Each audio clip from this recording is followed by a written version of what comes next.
In the early morning hour, the miracle of life sparkled in the midst of a sun-drenched pasture in southern France. The splendor of life burst forth upon this valley.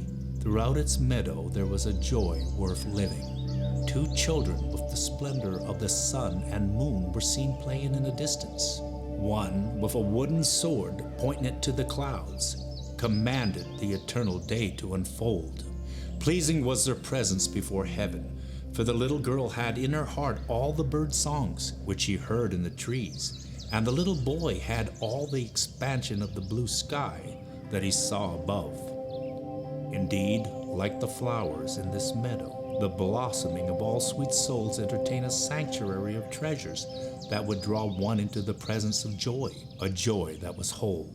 In this community of paradise, where all nature seemed to be out on a holiday, a sudden seriousness, an intruding predicament had disturbingly roamed in its forlornness up over the hills, and likened to a phantom of evil for which we ought to presume it to be, sought to produce a display of unnecessary turbulence.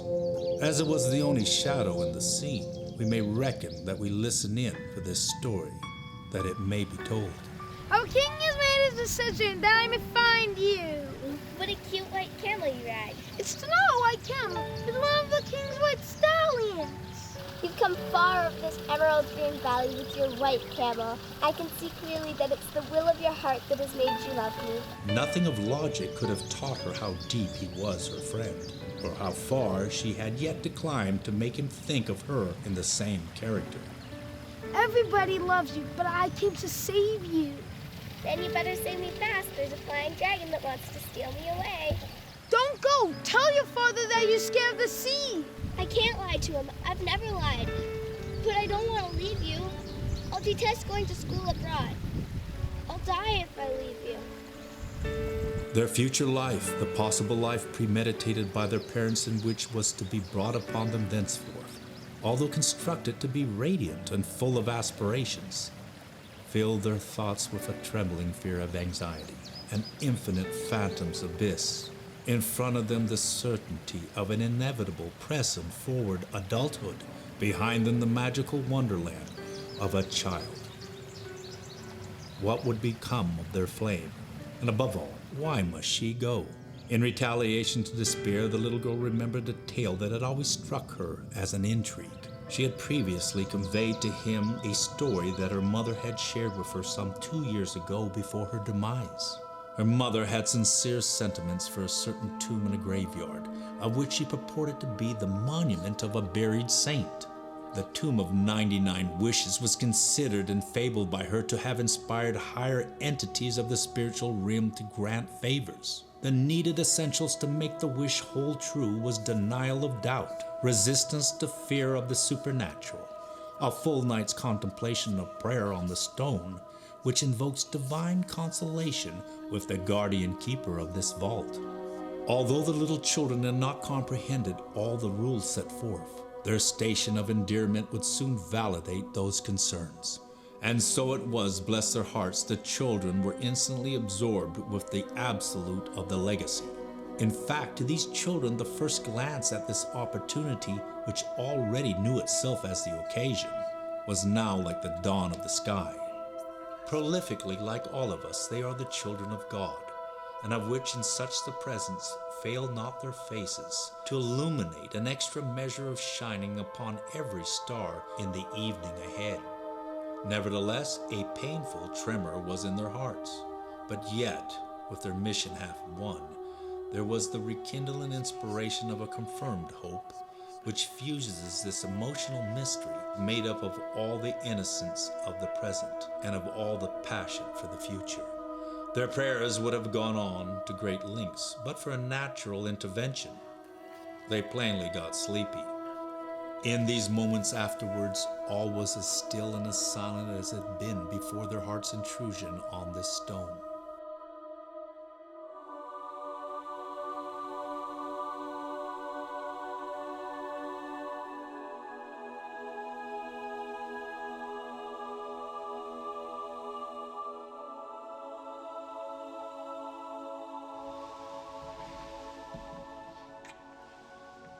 As we have long anticipated, that old fool, the Cardinal of St. John, has rallied his persuasions of investigating our establishment to the Holy See, thus having his chief interrogator, the inspector, right on my heels.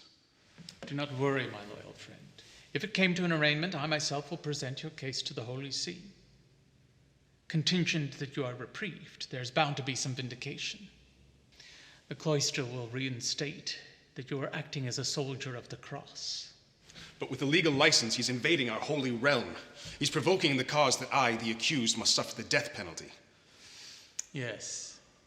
He is coaxing revenge from those jealous within the establishment, seeking revenge for your lucrative plunder.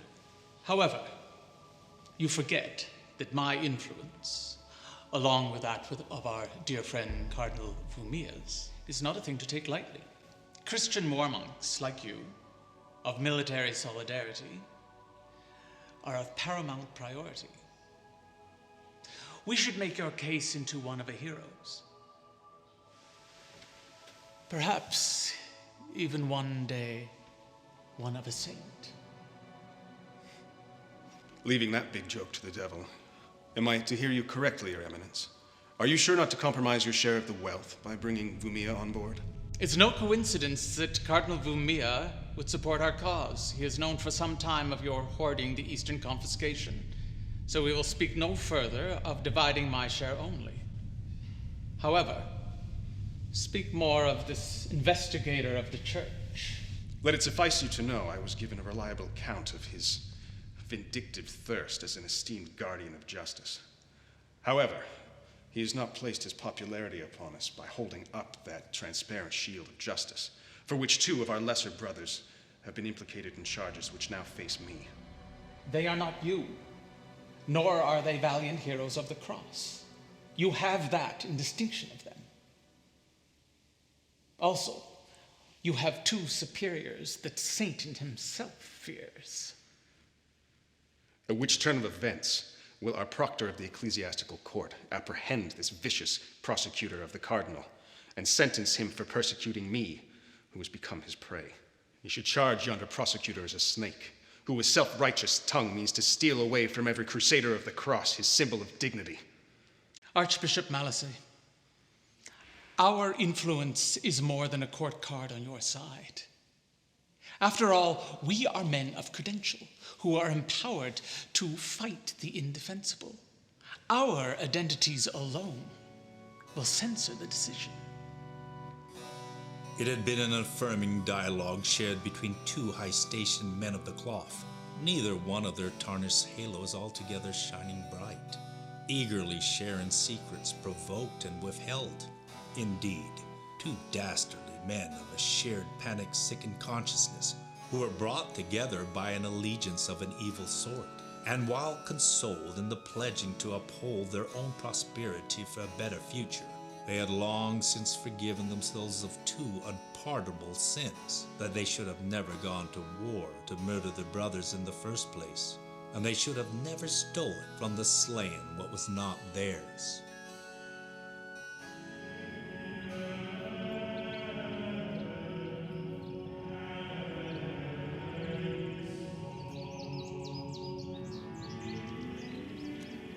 Cardinal Peter, when are you going to come to the point of realizing the travesty in sacrificing one of our most scrupulous brothers? Cardinal Anthony, there is no time to call up my Christian sentiment and cast a look of compassion upon our unfortunate inspector. After all, his loyalty and attachment to the sacred legitimacies of our church and state is the very reason I have endorsed him. Besides preserving our campaign wholly from any internal corruption, our inspector himself would assure us of there being no more nobler a cause. But we who are his guardians are bound to be deficient in protecting him. The Archbishop's constituents, few as they may be, will be like a pack of wolves upon our lamb. Suspect to underhanded plundering, the character of that war bishop's past employments, and the foul pretense of serving God, our Inspector Xavier must arrest that Christ impostor. But to go after Archbishop Malice and imprison him will be to bring upon us the plague of his eminent superior, Cardinal Damien. With infinite patience, I have endured a series of unmerited castbacks upon apprehending that one too. Your grudge stems from the past. And even though the cloister dismissed your allegations against him, you still see him as that pious fiend who instigated the suffering you endured during those 10 long years in that English dungeon. I leave such vengeance for God. Speaking of which, it is only coincidence that our young inspector's destiny is to apprehend all villains within this holy establishment. Thus, we must not derange what God has arranged. The sanctity of this virtue of duty alone should cast from him the abomination of fear. Nonetheless, our Inspector Xavier Dory is our security in realizing the fulfillment of a greater cleansing of the hierocracy. And with that said, they broke up the squabble, which was not the first nor their last, and returned to the cathedral together in such confidence. Indeed, what passed in this interview we have seen enough, and upon their return we can only imagine the worst for their inspector, who was once that little boy from the meadow.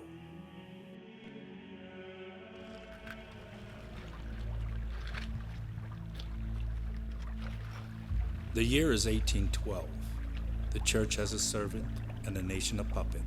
An innocent boy has grown up into a young man to serve them. The young man's name is Xavier. To depict this man is to depict the moral conditioning of mankind as a whole. Therein, may we take upon ourselves the virtue to study this lost sparrow in the world of vultures, an eagle and a dove.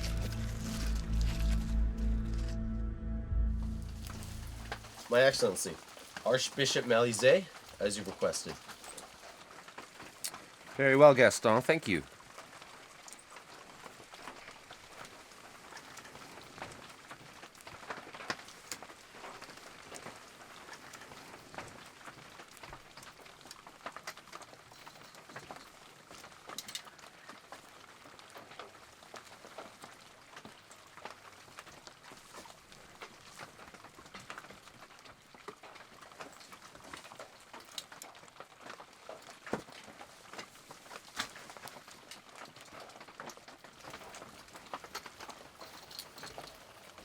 As you've been well advised, I have been appointed as General Inspector by His Excellency Cardinal Admiralty.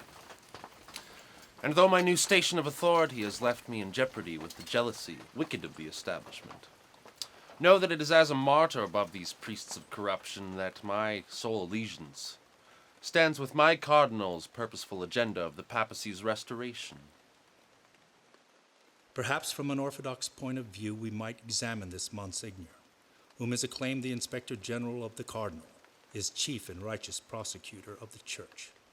From this joint conglomerate of military and religious agendas, hag-ridden with scandalous deformities, perhaps we must suspect the man beholden to a hidden dilemma, that the conglomerate as a whole was actually in scarred discord with the message of our Lord.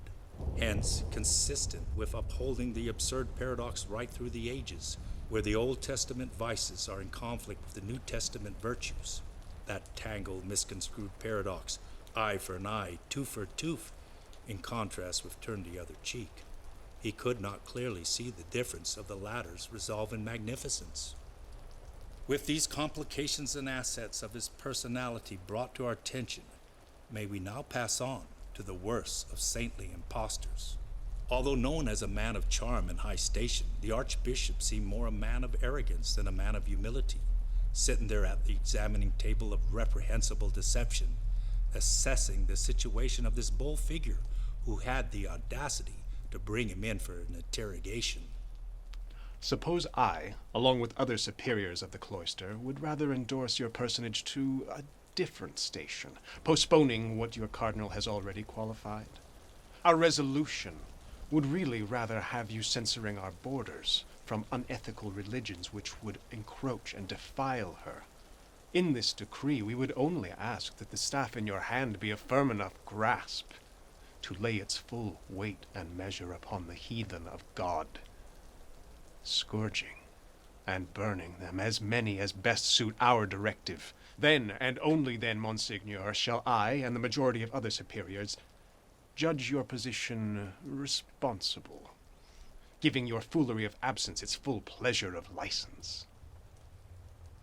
Before such a soulless entity, we feel only the fullest apprehension of respect.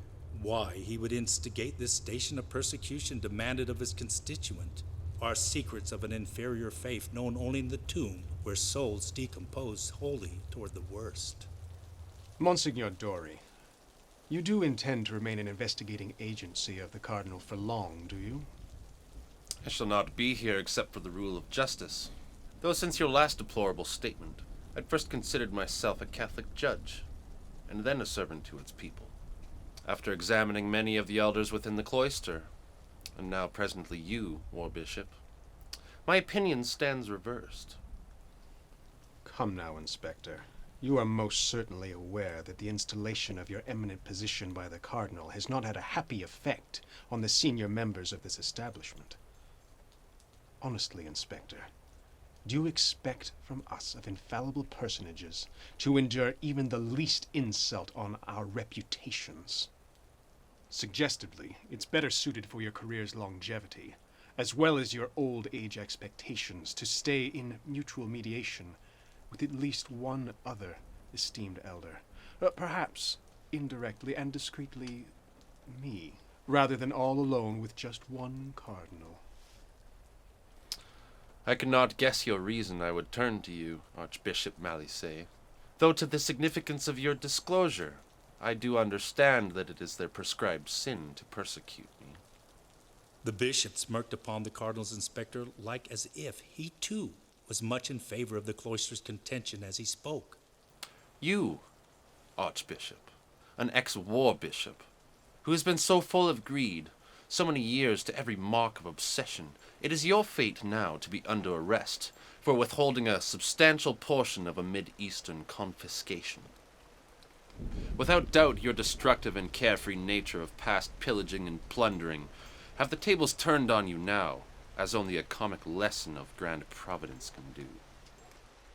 Obviously now, the rough allegations of the inspector handling him, the coldness of the inspector's outpost stone walls, and the breathing of decayed air from earlier confessions within them had without doubt roused the confident gargoyle from his arrogance.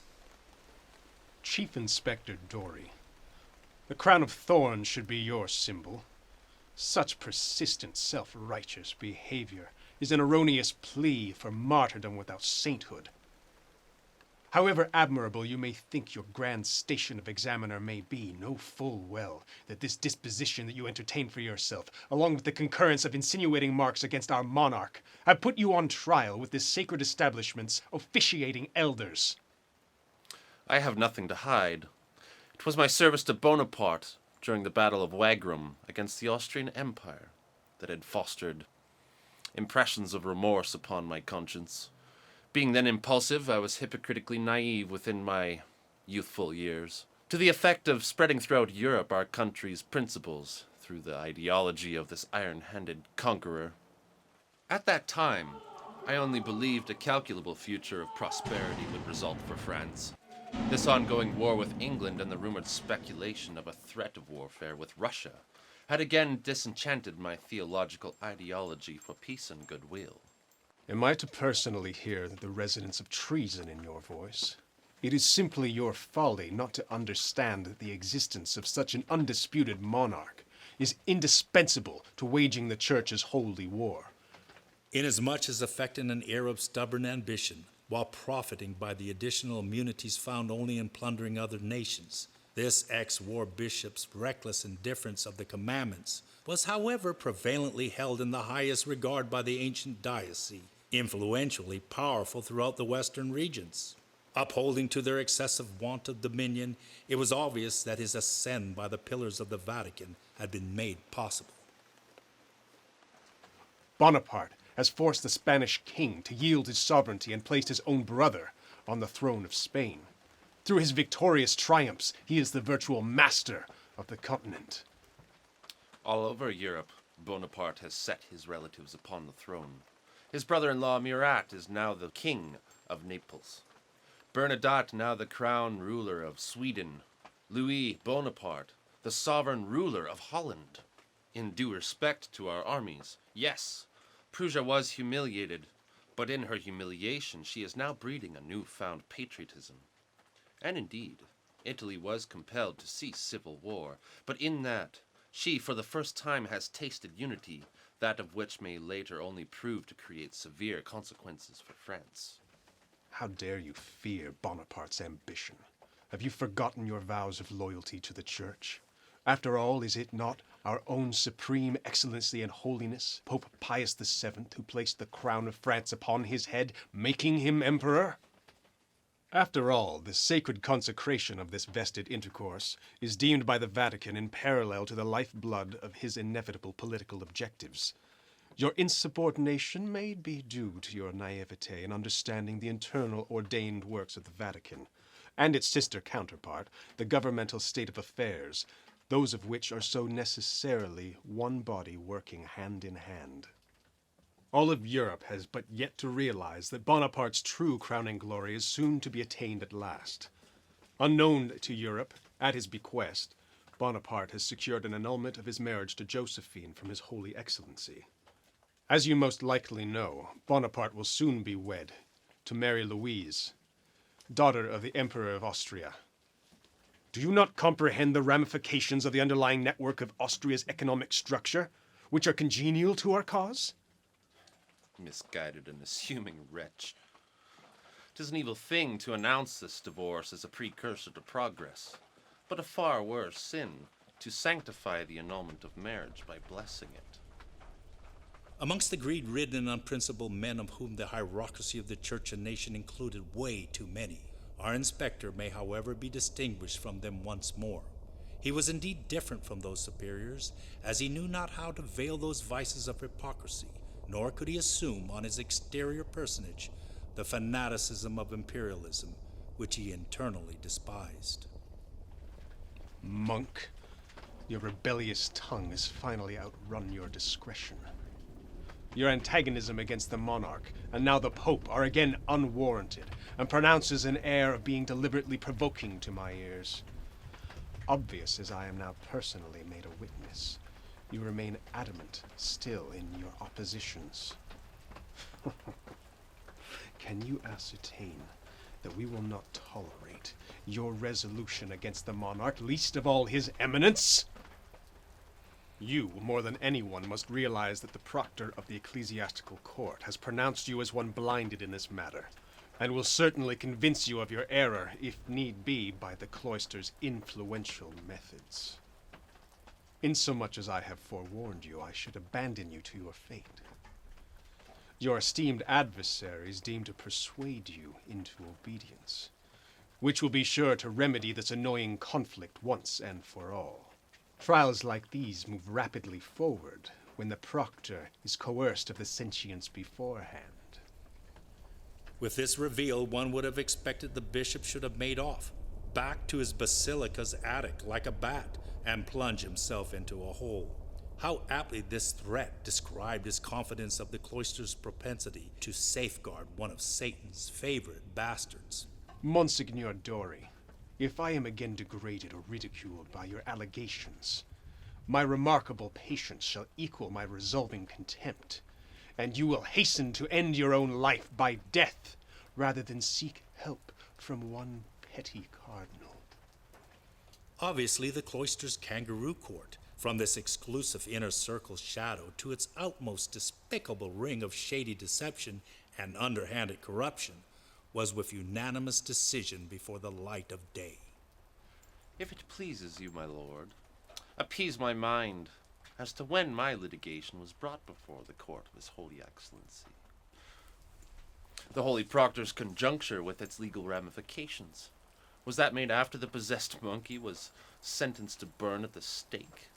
Or was it before his accomplice, the goat, who was sentenced for exorcism? Pity me, holy preceptor, but I become particularly confused when the ancient turnkey of the lower dungeons was subpoenaed to testify that there was a conspiracy.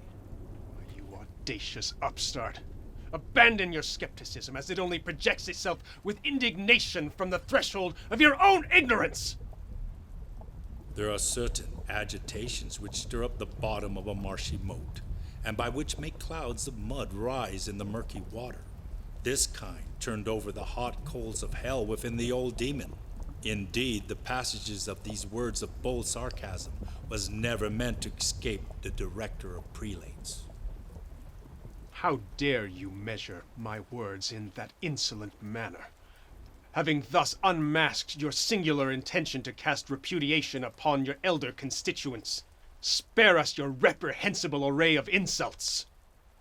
Accursed of spirits, which forsakes them of God's benevolence, just where in your dungeons do these devil-worshipping priests hide? And who, but Satan's angels or a fiend incarnate of the same, set such an underworldly appraisal on their ghostly paranoia? Truly, their superstition is upon a level equal to worshipping Satan himself. You yourself, a villainous incarnate, should pray for them to keep better rule of their tongues when I, the Inspector General, am at the theme of it. It was Pope Stephen VII who ordered the 8-month-old rotten corpse of Pope Formus to be excavated from its grave and tied upright in a courtroom chair to be tried for transgressions of the canons. Before the putrefied corpse, this pope in purple and gold regalia paced backwards and forwards, shrieking at the decayed body. The trial was grotesque and an obscene farce. Stripped of its vestments, 3 fingers were cut off from his right hand, and the remains dumped in the river Tiber. We can understand inevitably why this morbid Pope VII was later strangled while in prison. These learned men of the Supreme Tribunal, whom you ridicule, are of pious distinction. Being uniquely singular of commitment, they are the daring who have intimate correspondence with diabolical influences. Beware of your ingratitude, for they are the truly brave, who remain dauntless in their determination to effectively weed out sorcerers, eradicate saintly impostors, condemn heretics, and burn witches. As most hidden things are often least comprehended, the Holy See was really virtuously upholding the longevity of the tradition, which hunted down heretics, sorcerers, witches, and more than on 1,000 occasions exorcised and exterminated possessed monkeys, chickens, and suspicious-looking goats. Perhaps, Monseigneur, you should return with me to the perilous times of my early initiations within this cloister, when its elders warned me in hushed voices to be obedient to their cause, coerced me into turning a blind eye to anything of peculiar consequence that I might have thought to have seen or heard pertaining to the realm of evil spirits that lurk in this house of rituals. I would be the first to admit that in the past I too have had dealings with demons. Hence I know firsthand, much to my own shame, how convincingly conniving their sinister plots can deceive you. Those indescribable spirits of routine chicaneries have been trained from their post of some deep guile, some well-devised stratagem. Try thy boasted strength on their temptations, and see if you can prevent their purpose. It was also here at this critical moment where the inspector remained an instant gazing upon the pompous face of the church imperialist, in whose features pride should have long since been contending with shame. Now stand corrected, Inspector. As a holy veteran of wars who has carried the burden of these precious preserves in my arms and on my back across 2 continents, I insist you note of my distinguished perseverance, for I've been to hell and back on account of my loyalty. Nonetheless, the love of costly jewels and the great hatred that everybody had for heretics were the motives of the most influential. As such was this collaboration of the righteous certainly not to raise any brows from any of my superiors. Nothing unbecoming of a murderer tinged his pride ridding the world of heathens, for the ideology of killing a foreign brother was commended as a worthy one. Such was the beastly nature of the world's greatest crimes, impious to trace any further the slander of the blasphemer, unless, of course, you went back to its source, the outlaws of the church. Sadly true. The Church's institution for combating or suppressing heresy sanctioned a total of 19 inquisitions that continued unabated for 475 years. Earlier still, Pope Gregory officially declared that killing heretics is not murder, and decreed it legal for the Church and its militants to murder non-believers. The truth of this deplorable matter is that certain popes compelled Christian monarchs to persecute heretics up until the 19th century as crime punishable by death under civil codes. Imagine the feeling to march triumphantly through a succession of those heathen streets, only to know all the while, behind those shuttered windows and those locked doors, were most probable young, delicate wenches, all a-trembling for the sake of their virginity. By the liberator's own account, he must have lived his life among some of the wickedest men that Satan, while turning a blind eye, allowed to escape with his fire, so that they may rage it upon the earth. Indeed, how intriguing and thrilling to traverse their municipalities as cross-carrying conquerors after the cannoning of an illustrious mosque. The war bishop's history, on which the inspector had since cast its stare, startled him. The first effect which disillusioned him was the perpetual cycle of harmonic greed it fostered in plundering between his fellow brothers. The Church, its empire, was becoming to him, all along, nothing but a monstrous exploitation of the human heart. Nonetheless, with the exemption of many charitable, devout, and progressive souls like this inspector within the organized establishment, we should hear a different story than this, but we know too much to ignore the facts.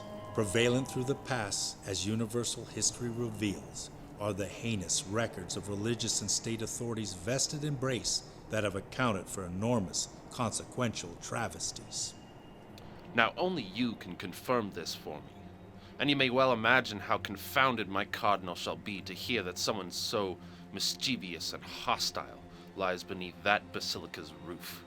Even my informants tell me that you were so bold as to once steal from the savage of the seas. Now my principal question is this true? The Church gargoyle feared neither God, nor devil, nor plundering or pillaging, but this Indian of the Americas, whom many acclaimed as a hero hunting down tyrants, the Church lizard did fear. Tell it all to me. Start from the very beginning. Then imagine me during an early morning, wakening only to find monks from a nearby mosque closing in upon our encampment, and that through the night, death and mutilation had reduced and disfigured our company of God's treasure seekers to a lessened, frightful few. Our righteous assembly, those Christian soldiers of fortune, further falling into dismay, seizing a few necessities, and deserting the remainder of our comrades, had but one occupation: to flee by our heels, outright from those hills, with treasures thus confiscated.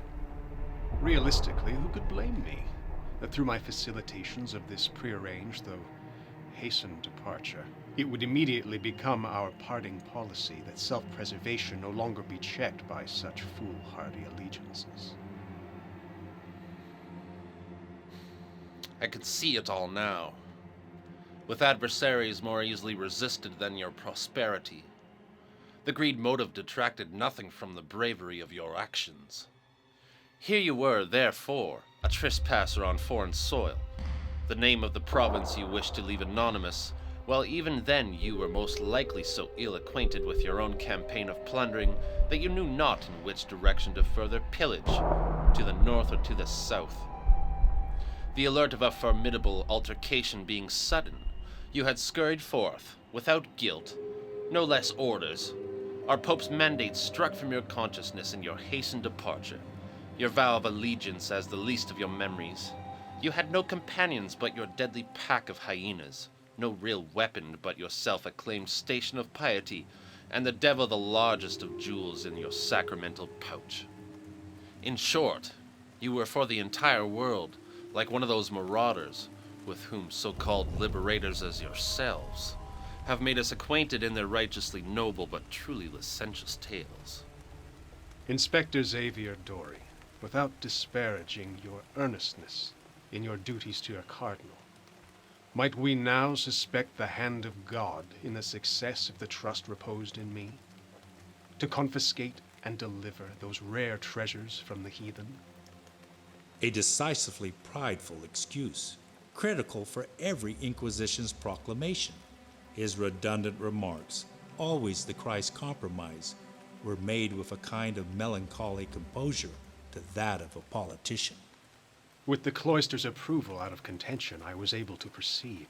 I repeat, I was and am still far from ashamed of my vested enterprise of murdering heathens, no less heretics, is a sanctification honorable of any Christian soldier. So it was for a week that my first deacon and I were waiting for our men to return.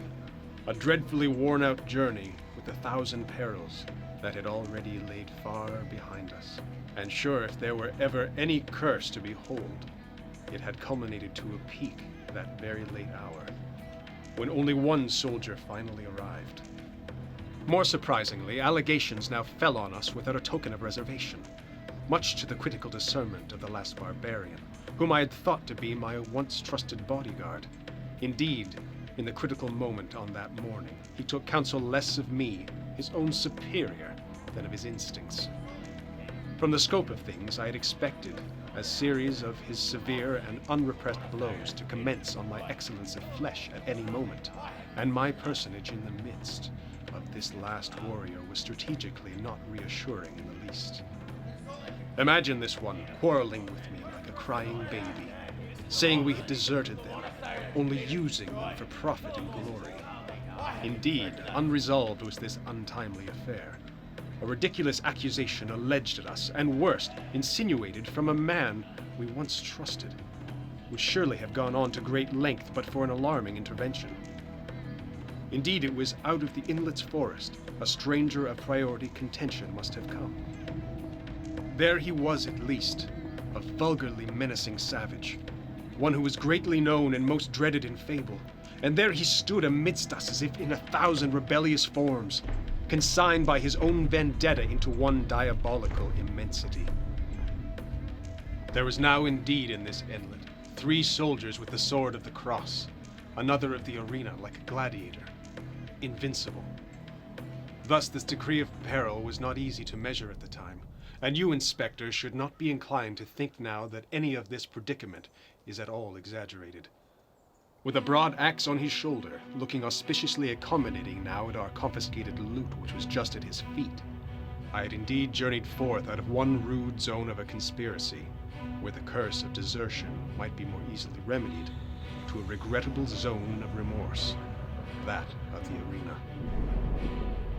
And immediately I began to prefer the danger of any mortal that I knew to the legacy of that legend I knew only of, expressionally eminent in its contempt. It instantly became obvious to me he took no cares to hide his thoughts, and certainly I read them like a plague from out of the written gospel. Like those news journals' excessive accounts of such the caricature he was indeed, no less sparsely dressed, revealing the flesh of his corpse, still moved with the semblance of Samson, but the vengeance on his face pronounced the pillars had fallen. No doubt at such a moment a thunderbolt might have fallen within 30 paces of us, and we would not have acknowledged it. So deeply was our undivided indulgence in this savage who was absorbed and buried in the appropriation of our loot. I had now resigned myself to the fate with which I was menaced, for in the immediate nearness of what was left of our illustrious acquisitions, indeed all else had been forgotten. Do you know, Inspector, how even the bravest of battle would react in that position of peril? It is said that his vows were to exterminate all oppressors of tyranny off the map. But if he had lifted his veil of being a warrior who fought for humanity, then he would have revealed with monstrous contradiction that only his massacred tribe instigated his actions.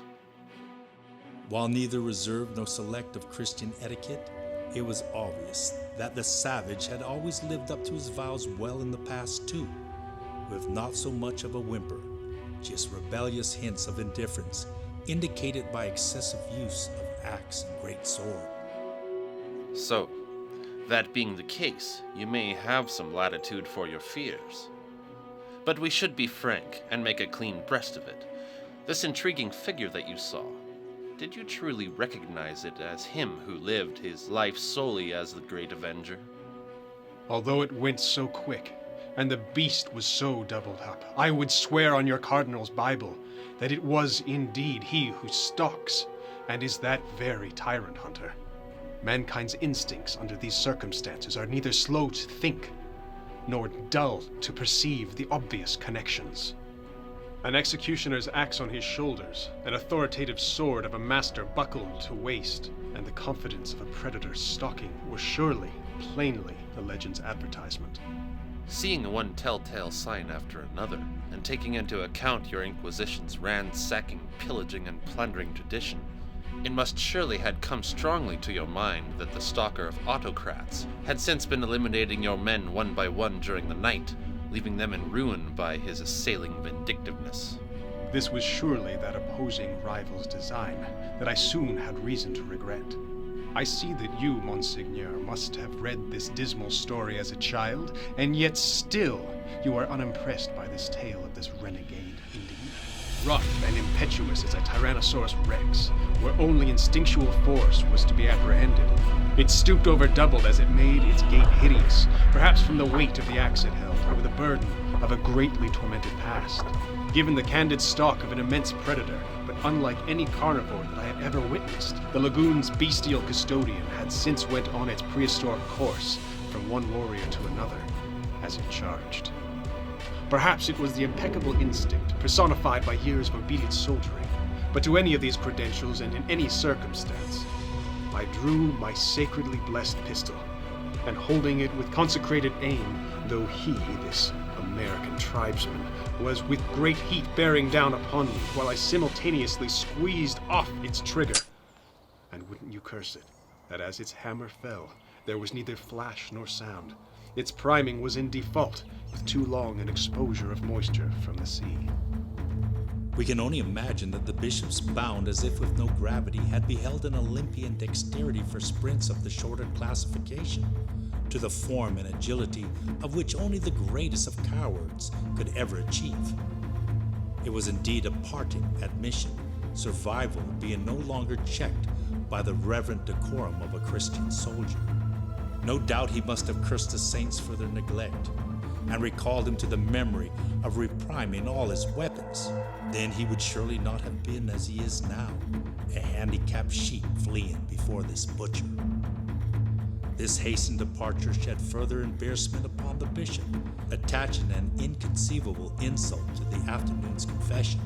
And by now, in the course of this investigation, the inspector must have been overjoyed at the crumbling of the bishop's defense, a crumbling prompted by his own omission to 2 cowardly desertions. The soldier of the cross had since bellowed profanity, dispersing curses on himself for being there, on mankind for encouraging him, and particularly on anybody or anything that would now get in his way. That you would even make that legendary native man's acquaintance and live to tell the tale is a conflict of opinion that I shall hold to my dying day. Bah! What skeptical assessment is this? You deem me a liar, eh? Must I suffice you with a war journal account of all the men I have personally slain for the cross?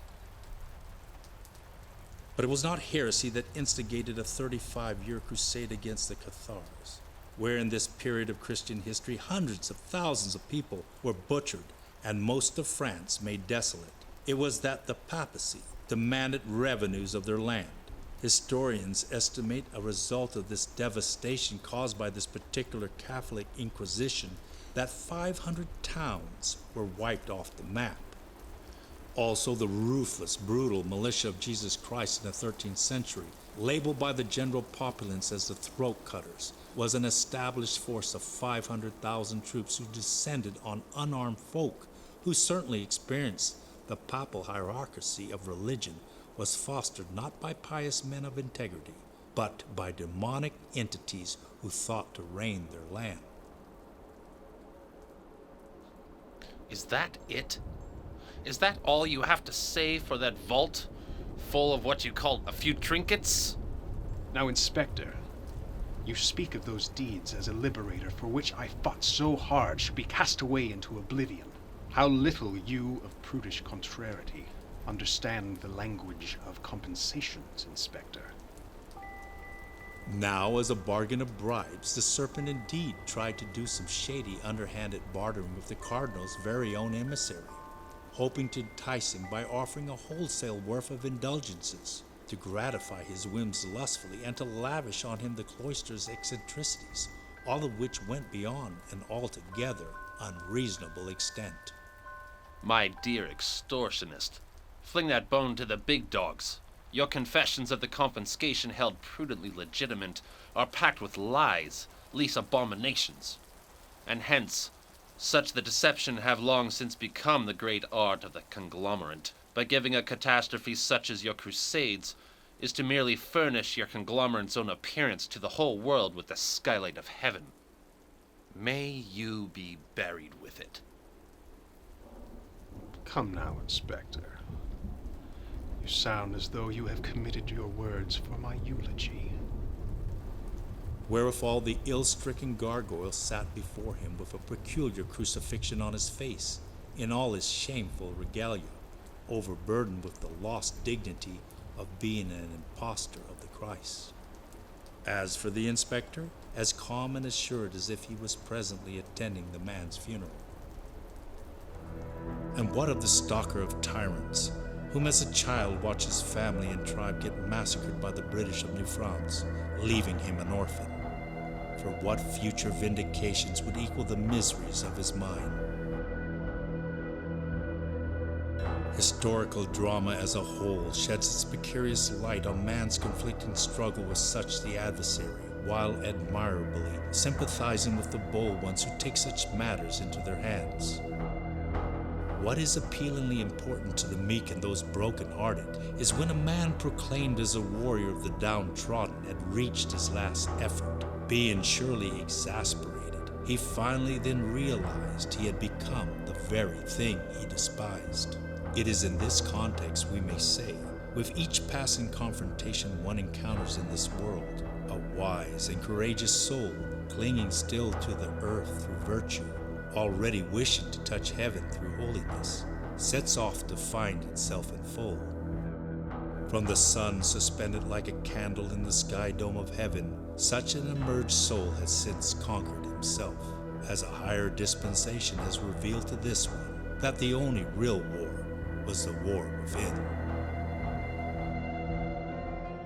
Presently we have observed him walk in the morning leisurely and at random, conscious only of a desire for movement, silence, the abandonment to walking, and the thought of no particular destination braced him yet more, so that he had begun to rise upon what saintly mystics live for, God's descending spirit, when he had been seized again with that indescribable sensation that heralded his consciousness beyond any slumber, emerging it refreshingly with the base passion of gratitude, which generously raged within him like a tempest and produced a sovereign attitude of appreciation at every resting place. Indeed, from the air of paradise, gratitude seemed to be his celestial respiration. Having thus ventured this fashion magnificently by foot, he had indeed promenaded exuberantly into the forested cove, hunted not by fears, chattering not those internal dialogues, sulking not the mundane worries, descending through those less frequented paths, counting without time the moments that still divided him from another saintly quarry of mankind. Adorned in godly fashion, with wisdom of ascendant rapture, he journeyed liberated by whispers of the wind that came out of a forgotten divinity. The same breath had bore him from village to village, country to country, on and around the Western Hemisphere, and by his aid, within his new life's quarry, consecrated souls have been seen to fly. Indeed, perfect existence was a treasure bequeathed to him by God, and of his latter days of his existence, he now wore them on his ring finger, where his heart held his hand. Drenched in the wine of creation, thus his heart prevalent. It seemed to him that the spirit of Eden was contained in the very present moment and constantly waits for anyone's reawakening, whomever is ready to realize the Creator's miracle of unity. To this one every tree and blade of grass danced in the meadow, but to an eye with a vision all seemed plain and ordinary. Indeed, here and there the vision was all-consuming, and through the sum of it all, there was peace in the Garden of Eden, an invitation everywhere to come and lie down here and be at rest with the lion and the lamb. Hence, with more splendors than many, he had sat saturated of spirit, adoring the Creator's handiworks, and no bull elk or great bird on wing could have kept a more sacred watch. All that time, not a foot of man had come to annoy him. Thereby, from what can be observed, surely a voice had spoken in this traveler's bosom that there was something miraculously here to his advantage. O ruler of my heart, wherever you roam, never go without me. Only those who have been wanderers long desolate can know the power there is in this appeal.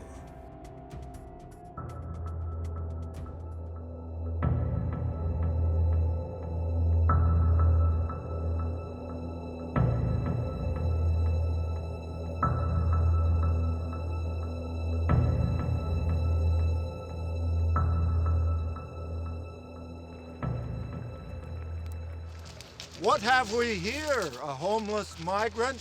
Look at me when I speak to you. Just your loitering appearance has rendered you guilty of idle mischief. Ugh, clowns. Here before me appears another circus to dispose of. Comedians of severe manifestations. Note to reason that my sentiments are engaged in tranquility, not to be subordinated to oppression or reduced to restriction by this inappropriate charade of buffoonery. Immediately after this salutation, the stranger with his survey and assessment made loud and clear then looked away from this Draconian carnival and appeared to resume those contemplations in which he had sat immersed in peaceful dignity before the garden's present occupation of these aggravated shadows. Thus he sat, now their designated victim, but not so naive to their designs. Who are you to insult our stations with your unscrupulous assessment? The ostracized soul, with all the inherited courtesies of a saint, declined the request, alleging that he could not at this time suffer his name to be known, for reasons which he had assigned to his preservation. I will not stand for this pauper's insubordination. I order this penniless scoundrel flogged to the excess by Baptiste whipped before he's hung. I'll stake my reputation that sitting right there is a man on the run. Go pasture the horses and we'll hang this tramp. Subsequently, this was no scene to put our minds to rest. A posse of bounty hunters, over-venerated within the public's imagery, found in the progress with a mad judge over the facilitation of a hanging. And to make things worse, not many persons down from where the cardinal's heretic stalker sat, consumed in the watching. Did you range the rest of the horses? The horse has been watered and fed. His features bear a character of a fugitive. I just can't recall. The sheriff of this pack of bounty hunters was obviously a man of uncompromising salary. To turn a profit from any circumstance was the quality which distinguished him above the other marshals, and elevated the simplest forms of misdemeanors into the highest underhanded felonies for an inflated reward. What's the confusion, Pujo? Can't you tell after all these years of experience that the scoundrel's guilty? Your mind is back in the last war. Our employer's right. The vagabond is rude. He deserves more than a mere thrashing. Here he said this, now rendering the process of a trial obsolete, recalling to one scrutiny a wild boar. And who should enter the scene a towering and awful apparition, the skeletal existence of a dreaded entity, another of the infamous deputies who, with an ill-omened stare, brought death with it. So, he's going out of this world, is he? This one's appearance was even more ferocious and formidable than Sheriff Pujo. It's sometimes more startling to meet a psychotic than a psychopath. At a certain point of this one's insanity, he gazed upon his fellow beings as upon goblins, as if they themselves were possessed by a sort of spectral indifference. With a cautious glimpse extended into the past, we are sure to observe that though these men seemed from the grave, they were more the ones who would put others in them. Ironically, there was a point in time when a mortician had undermined Marshal Matuzik's burial. Often when he was alive, he still looked dead, and as often when he looked dead, he was alive. But more disturbing from a mortician's point of view, as handsomely rugged as this tall stiff looked, it looked unburied. Cursed as this creature was for living, it could not die. Still, we must take into account it was death that brought this vampire to life. Indeed, here was enough of a vampire for a silver stakes purpose.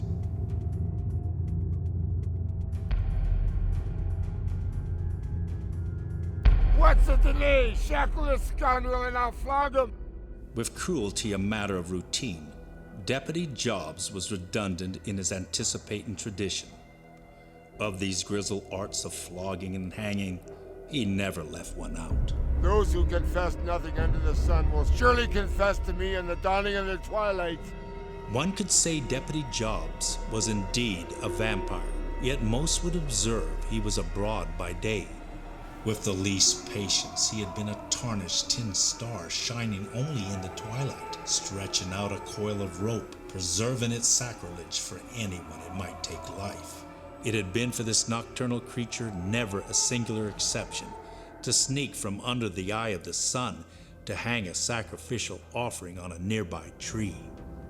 Those who hold their tongue in front of a magistrate will surely confess at the day of their hanging.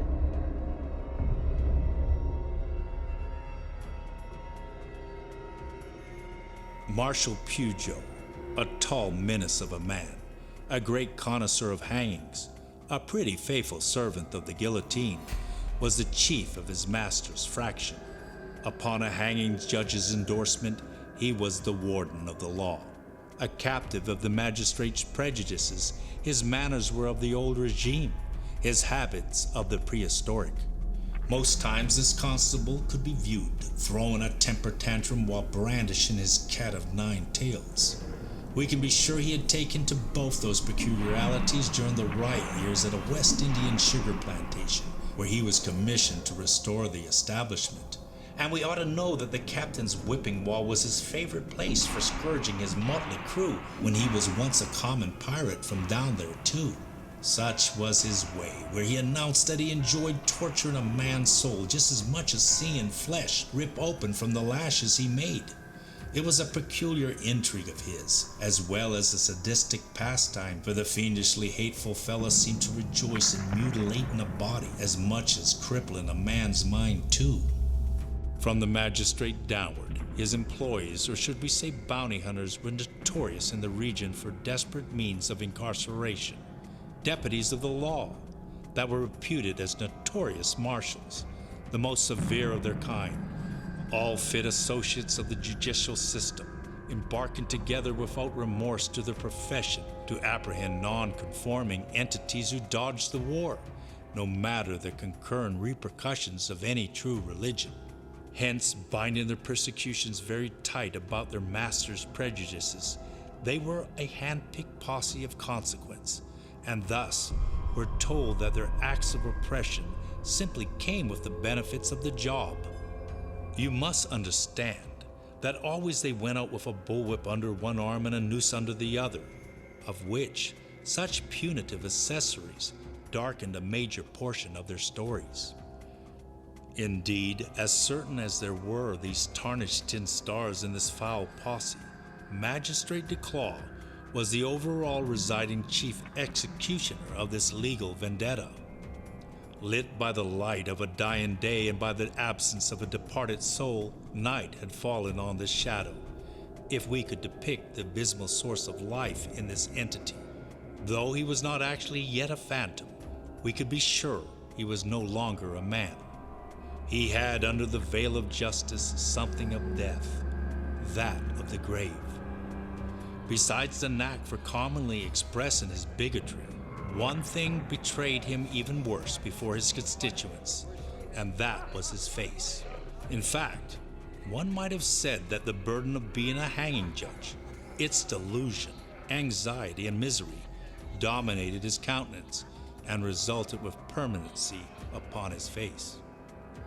No doubt, from out of their promiscuous past, this posse had also taken the pleasure to hang a multitude of many draft dodgers, may we presume, to make a vaunt of their national pride, perhaps hoping to secure a greater reputation of patriotism above all lawmen.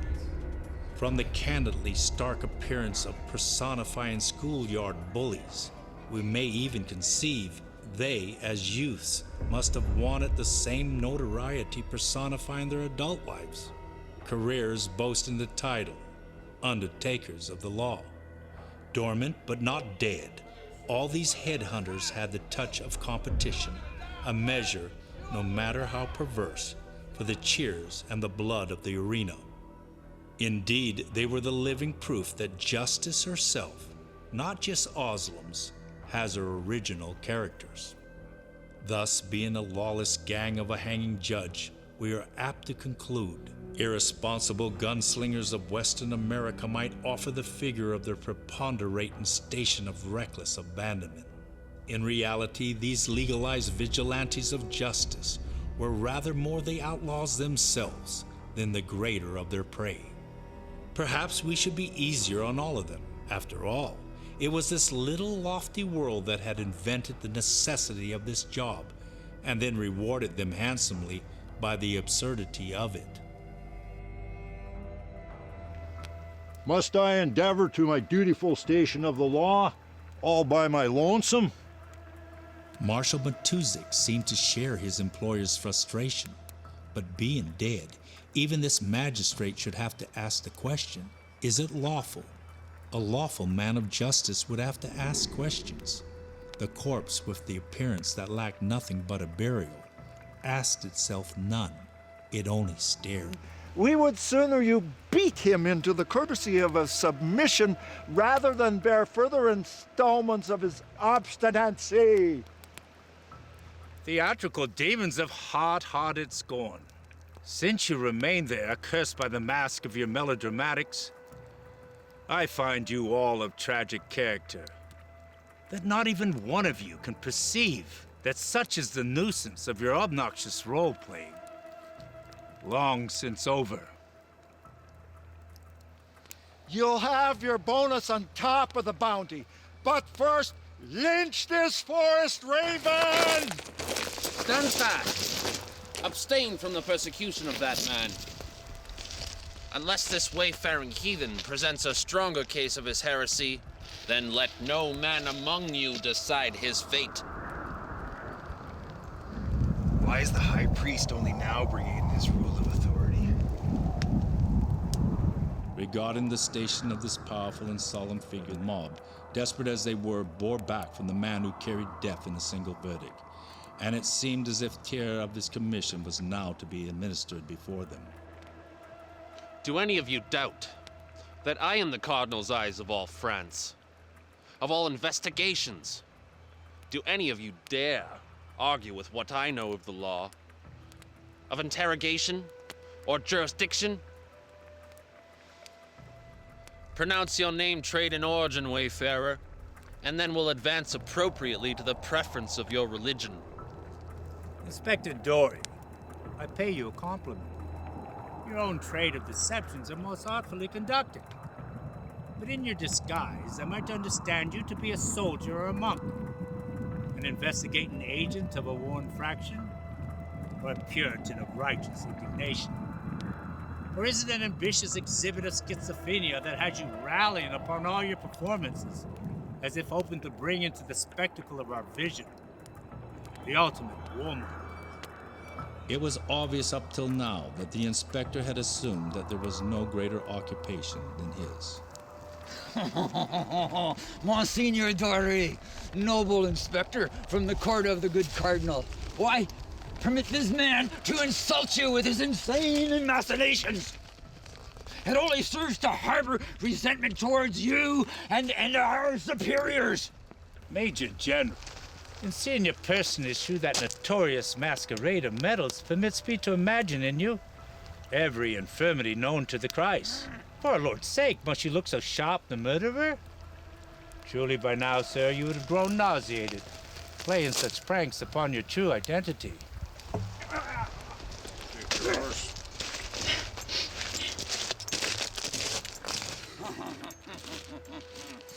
I will not permit contemptuous slander of my esteemed colleagues' integrity.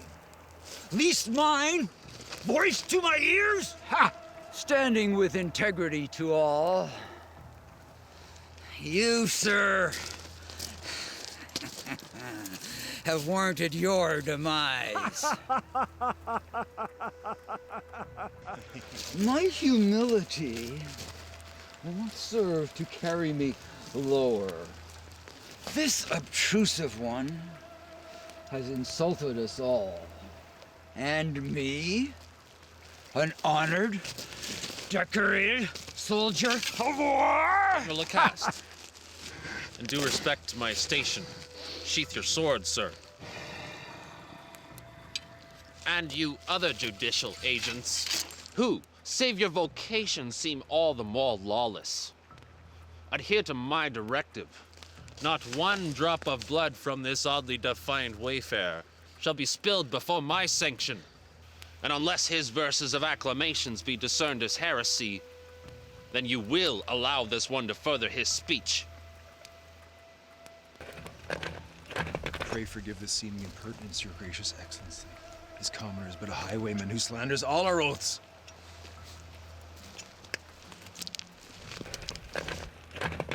Remove my steed.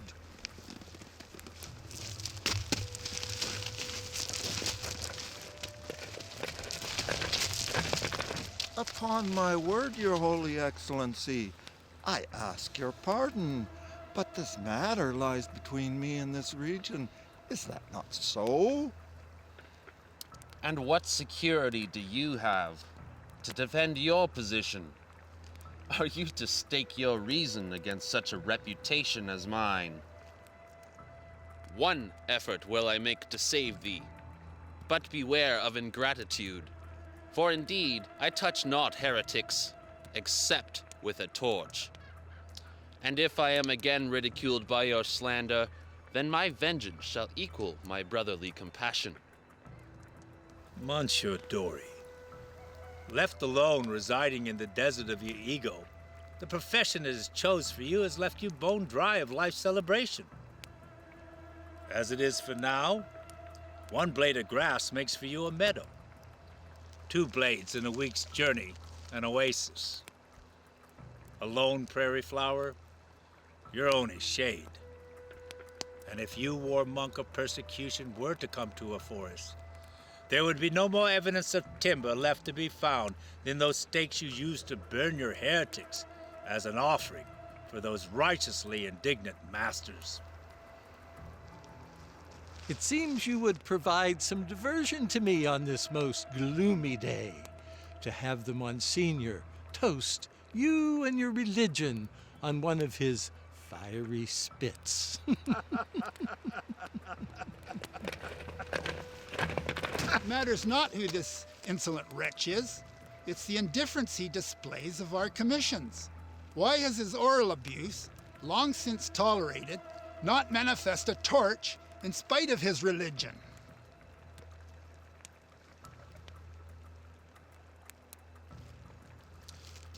Your zeal does make you presumptuous and unmannerly. And since your ravings have altogether excited my suspicions, you will not be permitted to leave this vicinity until your true identity has been rendered satisfactory to my discernment of its intrigue. Still a captive to the assembly's shadow, the stalker of heretics thought now to light up the dull place he had since inhabited. I have no manner of inclination to rout my name out to the countryside, but what brings me here is another story, and it's something you should care to hear. So I'll sing it to the tune of your heart, so that she may be the first to hear. Okay then, monsieur. Then what is actually your work? The sun rises at the break of day. A raindrop falling into the sea merges with the ocean. A soul errant's presence spreads awareness to the far corners of the earth. Thus, Monsignor, it is not work at all. Where I go and what I do is of little import to the present purpose. But if I should free one of you, you'd have reason to think of me as the best friend you've ever had. And whether I tell you from whence I came or where I go, or whether it is my pleasure to walk the sun's light or dance the moon's shine, are pleasures you need not concern yourself of their pleasantries. For I am in no hurry to answer questions from those I meet here below. However, upon this plain you, war monk, being half monk and half soldier, dare I say which one is the more friendlier? You, I will oblige in exchanging some dialogue. Yes, it is nice for you to at last be upon this earth, and to meet you as well. But what of your religion? Or shall I say, which mischievous cult do you belong? All a truly religious man could ever want to be is to become love. However, it seems to me that everyone has laid aside the music of life's celebration, tackling such profoundly useless questions as yours. Under this ridiculous exploitation, you, war monk, should know better than to ask such a reproachful question. For are you not one who has grown ill, guarding and preserving nothing? Now there is a shameful question worth discussing. Seems to me, upon this accursed day, you might depart the biggest fool of your cult. True religion has nothing to do with cults, least organizations. The moment you organize the truth, you enslave it. A bird on wing is one thing. You can catch a hold of that same bird and put it in a golden cage. Outwardly it appears the same bird, but inwardly it has lost its freedom. Thus it has lost its freedom of expression. It has lost its joy in the sun, flying beyond the clouds. Losing its sky and space, how can it live the truth? Now the only truth of the bird is that it has become a slave. Yes, it will have its food and water, but how can the vastness of the sky be compared to a golden prison? I must admit, I rather admire the man's ingenuity. With a box of esoteric trinkets from some ancient mystery school, and a few philosophical contrivances, he has made out to have a mystic's temple of grand sentiments. It seems, indeed it is, an unfashionable piece of boldness to venture around here, so brash in our midst, with such a trade. To the monk in command, the stranger seemed too like another man in command. His articulation could not be like those of any present there, with scowls and guns. The necessity of being irate over the abortion of hanging the man had put the hanging judge's blood pressure into an all-time high. But even now more so, when it was sternly suggested that his number one killer's tone of voice be suppressed into mute delivery by the high priest imposing his cardinal's snare. His blood simply boiled right over. Strangely, you are rather a clever sort of man. I'm the sort of man the Creator made me. I don't set myself up to be a sheep of any religious dogma. After all, so what of religious denominations? So what of religious distinctions? So what of their insignificant candle of light when held before the radiance of the sun? And so it was with the best of gratitude that I left behind your religion and its empty boast of faith. For I was salvaged to remember when I had no religion at all, when all I had was God. Remaining dependent upon others for their borrowed understanding will never serve your divine nature to become authentic. And without authenticity, you will never know the great spirit that resides within you. Military monk, the excessive internal reverie produce only men like yourselves, men of anxiety, steeped with tension. Subsequently, your banishment from the harmony of universal stillness is because you remain steadfast in not knowing that in such the stillness, the majesty of God is. Monsignor, stop looking for God far away. That is a sure way to miss such the presence. I am not to tolerate the witnessing of this utter nonsense spoken, not for a moment longer. I quite agree. Know that I take you irrefutably for a rogue, not for a counselor or my conscience keeper. And since I know there's such a scoundrel in my district, you may count on my posse keeping an eye on you day and night. If you bring your beleaguered soul into the parameters of this countryside, you will feel the sting of my men's whips. Obviously, the conclusion these noxious creatures had reached without any consciousness of guilt was more the offspring of denial than reason. The heretic stalker was now left alone with perhaps the last person he would have ever expected, the soul stalker. You have greatly inconvenienced me in front of my constituents.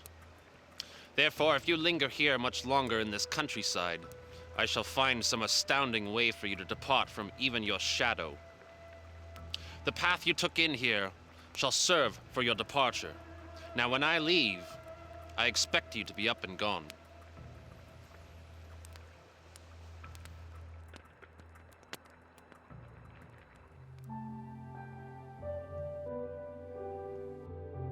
A tale of June. The green sea of meadow unfolds. Xavier, on hoof again, thought it appropriate for a morning ride along the dilapidated wooden fence that he had helped his father put up when he was yet a boy. For now, the embarrassing interrogation of that wayfarer and vagabond was behind him, so he concluded. Justly united again with the equitable balance of an appointed man upholding canon law, his ego rationally made it quite evident to him that the compromise of censoring the borders for heresy was of a necessity, as he entertained his station by peculiarities of a strange perception that he was still doing God's work. In fact, of this fashionable mischief he had concocted, his ego was appeased and thus restored the vitality sought for the time being, no matter what the strange vagabond had said. Hence, as the acuteness of the vagabond's accusations began to die away, or as time began to obliterate the freshness of the alarm, it was again succeeded by an artificial sense of accomplishment, for Xavier's examination of conscience began to grow back into a thing of alarming proportions. After all, he was realizing he was indeed the heretic stalker of the Cardinal's Council of Investigations, far into national recognition and therefore rightly in position to hunt them down and to exterminate them completely, if even to the extent of their religion's extinction. All this vulgar consideration was being intensely contemplated by an esteemed religious man of the cloth on a Christian Sabbath morning, in the midst of a breathtaking valley, on a glorious sun-drenched day of peaceful repose. Xavier rode in the sunshine, disregarding it, while his bravado carried him further away from tranquility, perjuring the supreme excellence of this celebrated existence. It may have all started from the tragic loss of his childhood sweetheart at the tender age of 9, who drowned at sea. His family and the Duke of Tripoli, her father, had made an honest exertion to find the ship's passengers, but to no avail were the 63 bodies recovered from the deep Atlantic, where the sailing vessel had gone down. It seems Xavier's life since the time of her departure was infinitely remote, on the other side of a shadow. The attachment to her was this solemn man's oppression, which mingled as a bitter sense of loss encompassed in his personage a demeanor of desolation. Since 22 years he had allowed himself to be alone in the world. Consequently, any other tender emotions of his youth from that day forth seemed lost in the abyss.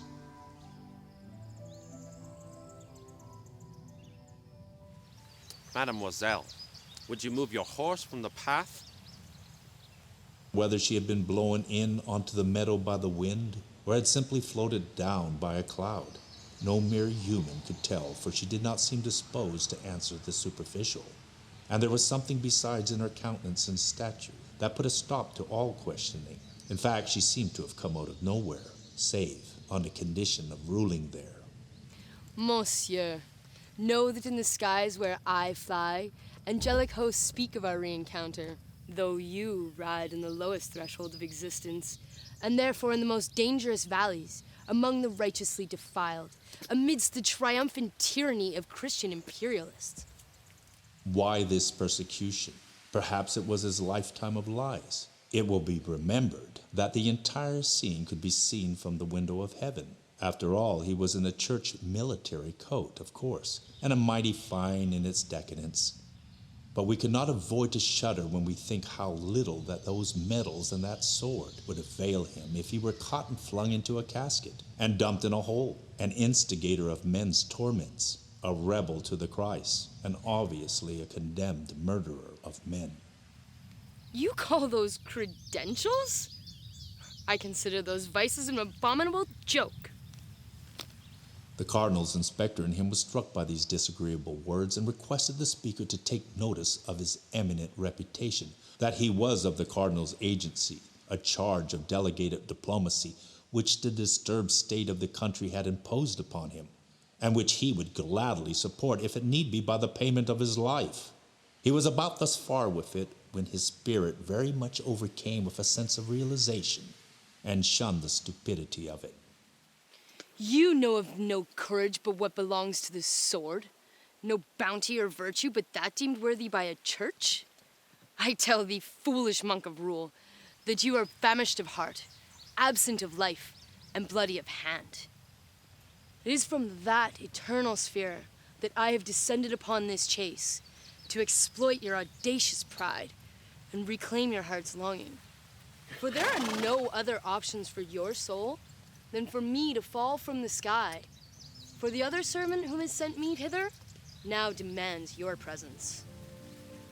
She suddenly burst forth with her horse into a gallop. Our military monk had never been referenced with such expressions from a lady's tongue. And such was her sovereignty as she seemed to ride the wind that it would have not mattered if they each had ridden a different horse, or if it was a different day, for the confidence with which this mysterious enigma pushed her four-legged phantom forward was no other than spirit. Might you have known my soul's vow by whisper of your heart's memory? O heart of stone and hand of iron, spare yourself of these burdens and retrieve what was once yours. Such was the account whispered by the wind in Xavier's ear, no less by the narrator, the Meadow Maiden. The moon had come under the sun of the morning meadow, leaving not so much a name behind her. In despair he would sigh, for in the absence of her light his monasteric torch would never be so bright. It seemed as if he worshipped her in his own way, taking a few oral cuffs to his integrity. But when the childness was gone from his sensibility, he indeed felt a dark void in his heart. He ordered within his consciousness that no sentiment should ever speak of her again, but regretted not when his memory disobeyed.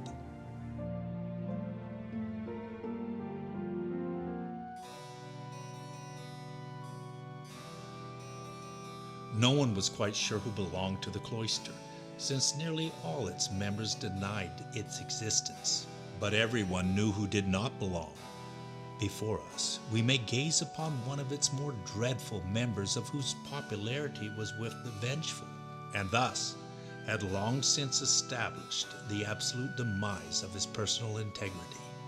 Tampering in the nation's courts with rules laid down strictly for heresy, he had since besought, as was his ritual, the allegiance of his dear friend, the magistrate Duclaw. The errand they were together upon to eliminate all such radicals of church and state offered in itself a very strong incentive, that of getting rid, once and for all, any nuisance they thought to eliminate. Here the agenda where they sojourned promised never the dispensation of impunity, but the consequence of a murder. So, the rumor is true. Word of this affair has reached the ears of your sacred establishment. Be careful, my friend. Do not add scandal to your embarrassment of your rival taking over your jurisdiction. It is because of his interruptions the charlatan got away. How can you expect me to do my nation's business with such an indecisive man? Your Holy Excellency, my compulsion to exterminate the heretic would have been justified as compensation for his ravings of blasphemy. I pride myself in ridding the earth of heretics and draft dodgers by washing their iniquities away in their own blood. Would you grant me the commission of doing so? But of course, Magistrate Duclaw. However, I will not put this immaculate hand at signing Inspector Dory's demise. I would suggest a worse accident befall him, which must be clearly distinguished as such. His cardinal's appraisal of this incident must bear no suspicion of foul play. This obscurity desired and calculated upon by the judge and the church diplomat was to give an accident a corpse to hide their paranoia of this nuisance known as the cardinal's chief inspector. Imagine if Xavier's own cardinal would have uncovered this. He would have spied out this matter of offense and put to the stake revenge upon them all, as he himself was still a man rather indifferent of turning his other cheek. Diabolical in his underhandedness of making an accident out of a murder, the worst of all the cardinals went on to claim a superiority of a deeper kinship with the devil to his judicial ally. Then bring what's left of his body to us, and we shall provide a formal burial, which to his superior shall present us as most clean. As to the heretic the inspector allowed to escape, that he may not display and preach his filthy sermons to the righteous, have your good sheriff give him the lashes he deserves. Then hang him bodily upside down by his feet for 3 days, so that all may know the consequence of heresy. Only this much must be publicly known. And if he should live through this punishment, your Holy Excellence? Pendez-le sur le même arbre auquel vous l'avez sécuré par les talons. But of course, then hang him from the same tree that held him secure by his heels. On the miserable business of revenge that would now follow, everybody was aroused in anticipation for the coming event. To be present at executions is the magistrate's positive duty. For him and his constituents, no festival is equal to the execution ground. Surprising such a strange antidote would be considered a form of entertainment for their impoverished little world, where they enjoyed remaining hidden in secrecy of an abomination.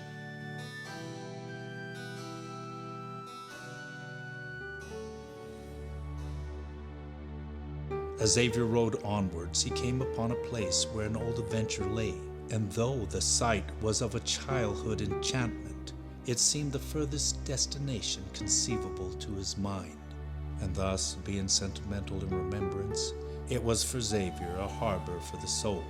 However, set off by so many sacred little memories, its effect was all the same heart-wrenching. For the first time in almost 22 years, he had dared confront this enigma, the tomb of 99 wishes. Resentful in the past, he had cursed the tomb, insulted the saints within, and blasphemed the myth. Now, despite of these chastisements, it seemed his lonely heart had drawn him there. Staring where they had once slept, the stone tomb seemed to have escaped the erosion of time. His grief had not.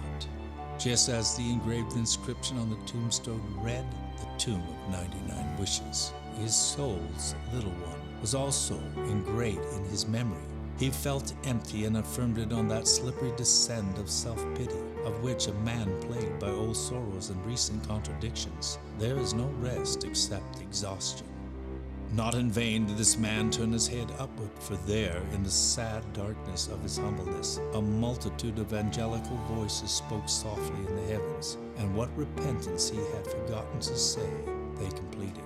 Indeed, his open cry was perfumed with humbleness. Many actions which seem cruel are from not knowing this deep and mysterious relationship. The cloud weeps, then the garden sprouts. The baby cries, then the mother's milk flows. These things make us grow.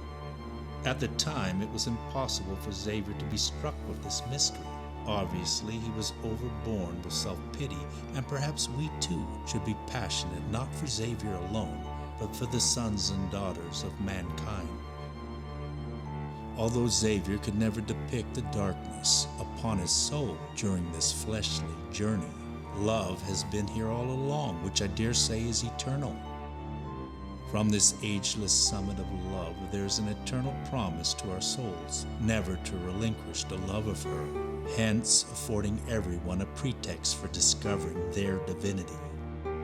Obliterating all immoralities of our indifference to the truth of life, may we open our eyes despite they are closed. Sacred was his encroachment against the tomb, for he decided to lie upon it through the night again, hoping in at least a dream she would kiss his cheek. In the light of this compassion, the child within the man has finally preyed again upon the stone, as we are made witness to this dream. With the resolute of a bold challenger of destiny, Xavier had since pressed forth in search of the enigma. I feel as if she is near. The hoof prints in the sand tell me so. When he perceived the log and stone chalet which was before him in a clearing.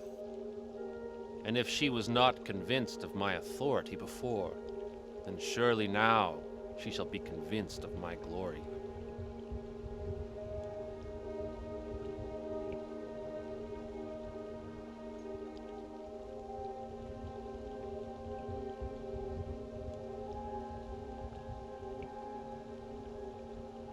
As Xavier drew towards the entrance, he found the door was not bolted. In fact, it was ajar. Perhaps for the grand reason of posterity, the entity from the tomb had unbolted it, but even more so, with a look and manners of one whose brow nature had written, "You were once a heavenly king." Perhaps it was she herself who had left open the door.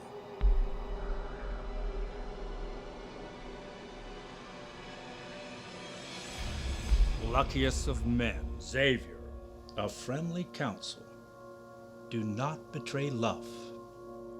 I issue a grand proclamation to the enemy of love, whether Xavier takes conscience of it or not. He is about to have everything. Congratulations, my boy. I can even hear the drumming of your own heart. Are you to impress upon me that you would take favor in such an arrangement? Is it that you are stubbornly blind, monsieur, or can you not see clearly that I am but an obedient celibate and soldier of the cross? Come now, boy. Your need for hypocrisy ceased when my daughter showed you where your heart's current flows. And you cannot deny I would have to be daft not to take this opportunity to remind you of your God-gifted nature. You, monsieur, remain absolutely blind to my ordained station of consecration, and in a peculiar fashion you readily ridicule its authority when given the chance. For the love of the Nile, are you sure to retreat to a station that thou art but a holy man? Please, step away from the window. The glare coming from the sun's rays are intensely reflecting off all those campaign medals, which represents that you are an indisputable connoisseur of liberty's relentless pursuit of greed, lust, lies, envies, and hatred. Let us be fair.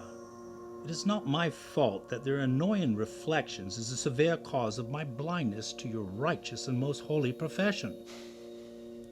As for your invasion of insults and imprudent assessments to my military career, at least my pious station of authority, that I should now hold you directly accountable for those audacious commentaries that they express.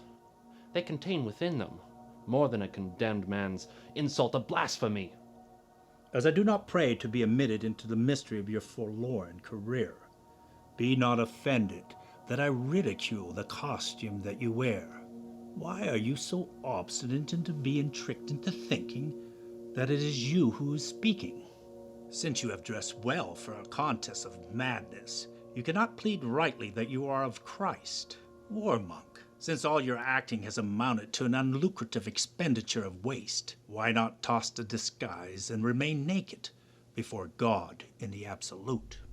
Know, as I stand here before you, that any war is a relentless combination of hideous political ambitions and church fanaticism. That any country's code for invasion is an abomination before Christ. That your sheep are asleep in the pews while their religious shepherds and militant politicians are merely warmongers. That any revolution that comes out of a war ends up to be but a reformed hypocrisy. And that you, Xavier, as a Christ representative, is a violation on all humanity, which all in all introduces its enormous sum total of criminality as a standard of triumph. I see. Besides being blasphemous to the church, your voice accents a treason most shocking to the nation. Religious and political sensibilities of my contemporaries shall surely order your annihilation. I greatly doubt the menace of your bluff, priest. Fickle Christian, if you do not scruple the words of the Christ, then are you really a Christian? Or are you merely an impostor, unknowingly in an allegiance with a placebo organization whose eye for an eye policy has yet to be outdated by the Christ Gospels of love thy brother?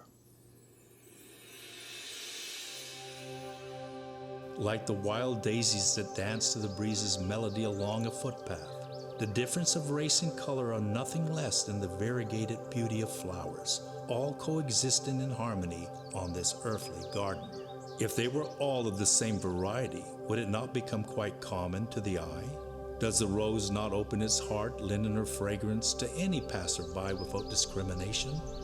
In the Creator's oneness that has no opposite, they remain neither vain nor embarrassed, neither prideful or shameful, neither ambitious nor fearful. Living in this dominion of the Creator, their fragrance remains unconditionally for all. Correspondingly, are not all these varieties drenched and refreshed by the spring's radiant shower, revived from the breeze from the east, invigorated under the splendor of one sun? O heart of man, come and learn the rainbow colors of God's countenance.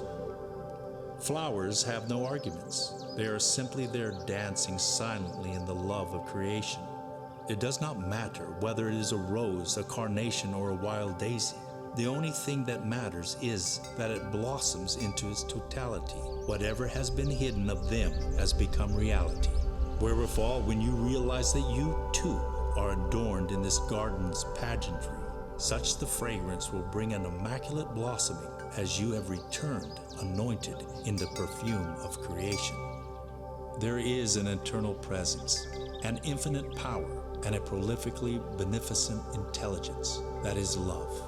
Not someone who loves, but simply is love. Love is not just the ultimate reality. Such is the beneficence, the only reality. Therefore, let not judgment close the window to this view of Eden by the persistence to divide and separate one from the whole of love. After all, the one who has bestowed this exuberant source of oneness in all things has flourished this enchantment upon the plain to set ablaze your being. Indeed, in such oneness, the restricting veil of judgment is dropped, and in that blessed wisdom Eden becomes realized again. Hopefully, such an innuendo may blossom a holy intervention.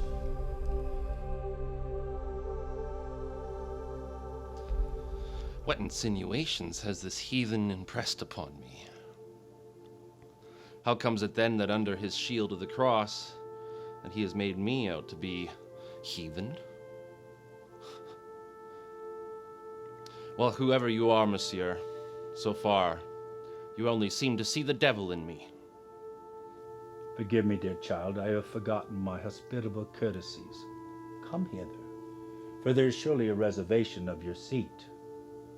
After all, locked in my bosom is that I won't hold any of these foul things against you. Before us, the intention of destiny was to put two of God's children in strong contrast with each other. One prominent in church hierarchy, prudently righteous, filled also with the pride of once being a nation's distinguished military officer. The other, provided with a grand consciousness to know the presumptuous and menacing theatrics of all such social mass, impeccably beholding to the virtues of the heart, reverencing and loving the calibration of the whole of life, and unyielding to a man's vices only by the strength of his profound relationship to the Creator, while still trying to foster those same virtuous qualities in the one who may be too socially conditioned to distinguish or understand the forthcoming redemption in his favor. There is someone else dear to me who wishes again to make your acquaintance. I will refrain from further harassing you. Pacify yourselves, good sirs. May the glory of peace not depart from this home. Thank Providence there is no genuine fighting, merely the bickering of schoolboys. Only some fool has given one of you a gun.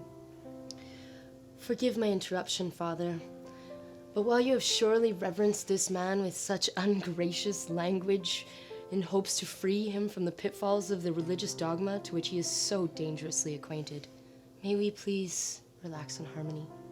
You are correct, daughter.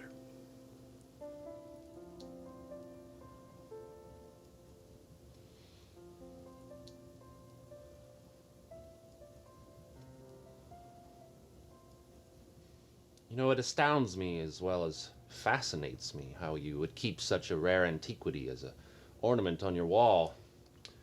I would be obliged if you would approach your point candidly. The candid point, monsieur, which I need scarcely tell you, is that if that Sevendorni sword is in fact not a replica, that it belongs in the War Museum of Parliament. Such is the endorsed caliber of steel that it stands beyond doubt of the highest query of a swordman's ambition. I would make good with my commission and a hangman's noose against any gainsayers or perpetrators of its integrity. Not to fear, nor would it be that I should report its findings to the War Board. Such is assured of my confidentiality. Never will the commission hear of such.